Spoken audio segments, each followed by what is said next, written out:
जय माता दी। क्या कभी आपने सोचा है, जब कोई भक्त तीर्थ स्थल की यात्रा पर निकलता है तो वह केवल एक यात्री नहीं रहता, बल्कि वह किसी अदृश्य बुलावे का हिस्सा बन जाता है। परंतु कभी कभी ये यात्रा अचानक एक दर्दनाक मोड़ पर खत्म हो जाती है, जैसे किसी आपदा, बाढ़, लैंडस्लाइड या किसी अनचाही दुर्घटना से। खासकर तब जब बहुत कम उम्र में ही कोई अपना देह त्याग दे, तो सवाल उठता है, उनकी आत्माएं कहाँ जाती हैं? क्या वो भटकती हैं, या माँ स्वयं उन्हें अपने दिव्य आंचल में समेट लेती हैं? साथ ही, क्या आपने कभी किसी तीर्थ स्थल पर एक अदृश्य उपस्थिति महसूस की है?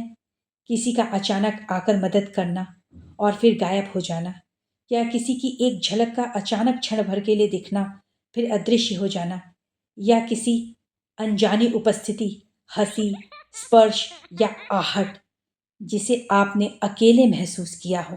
कई लोग कहते हैं कि उन्होंने तीर्थ स्थानों पर आत्माओं को देखा या महसूस किया है।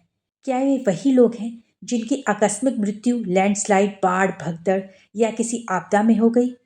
आज मैं आपको तीर्थ मरण के बारे में बताऊंगी, जिसे बहुत कम लोग ही जानते हैं। आकस्मिक मृत्यु आत्मा को सबसे कठिन स्थिति में डाल देती है।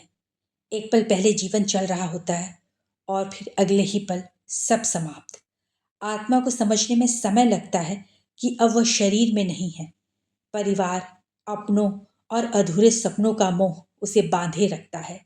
यही कारण है कि ये आत्माएं कई बार तीर्थ स्थानों पर किसी संवेदनशील व्यक्ति को दिख भी जाती हैं। वे संकेत देती हैं, जैसे कह रही हों कि हम अभी मुक्त नहीं हुए हैं। लेकिन ध्यान रहे, तीर्थ भूमि साधारण भूमि नहीं। यहाँ की हर शिला, हर वस्तु दिव्य ऊर्जा से भरी होती है। वैष्णो देवी, केदारनाथ, काशी जैसे कई ऐसे तीर्थ स्थान हैं जो कि मोक्ष भूमि हैं। कहते हैं कि तीर्थ भूमि की शक्ति आत्मा को लंबे समय तक भटकने नहीं देती। यदि कोई आत्मा भ्रमित भी हो रही हो, तो देवी की शक्ति उसे धीरे धीरे खींचकर अपने चरणों में ले ही आती है। और यही तीर्थ मरण का रहस्य है। यहाँ मृत्यु साधारण नहीं, बल्कि आत्मा की मुक्ति का द्वार बन जाती है। परंतु सबसे गहरा प्रश्न ये है कि कम उम्र में मृत्यु का क्या होता है? जब कोई बच्चा या युवा किसी आपदा में तीर्थ स्थान पर देह त्यागता है, तो उसकी आत्मा अधूरे कर्मों से बंधी रहती है।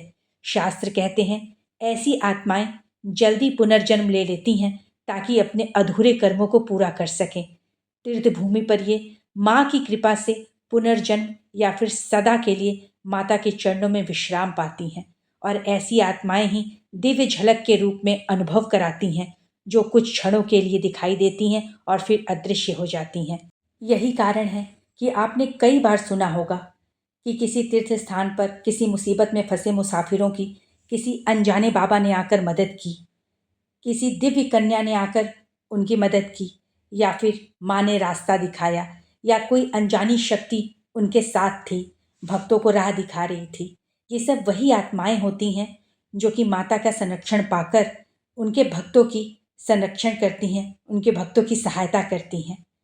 यानी इन आत्माओं से डरने की आवश्यकता नहीं है, बल्कि ये आत्माएं तो माता की सेवक सेविका के रूप में माता के भक्तों की सदैव रक्षा करती हैं। तीर्थ मरण कोई अंत नहीं, बल्कि आत्मा की दिव्य यात्रा का आरंभ है। हाँ, कुछ आत्माएं क्षण भर के लिए भटक जरूर सकती हैं, लेकिन अंत में उन्हें मुक्ति और माँ के आंचल में स्थान अवश्य मिलता है। माता रानी के धाम पर सभी के लिए एक समान स्थान है, चाहे वो आत्माएं हों या हम सब हों। माता सभी को अपना आशीर्वाद देकर सबको तृप्त करती हैं। तो याद रखिए, ऐसे किसी तीर्थ स्थान पर जाएं और आपको किसी ऐसे अदृश्य शक्ति से सामना हो तो डरे नहीं, क्योंकि ये आपको नुकसान पहुंचाने के लिए नहीं है। ये तो सिर्फ माता के आशीर्वाद के लिए अपनी बारी की प्रतीक्षा कर रही हैं। तो इसी के साथ माता रानी का जयकारा लगाते हुए साचे दरबार की जय, माता रानी की जय।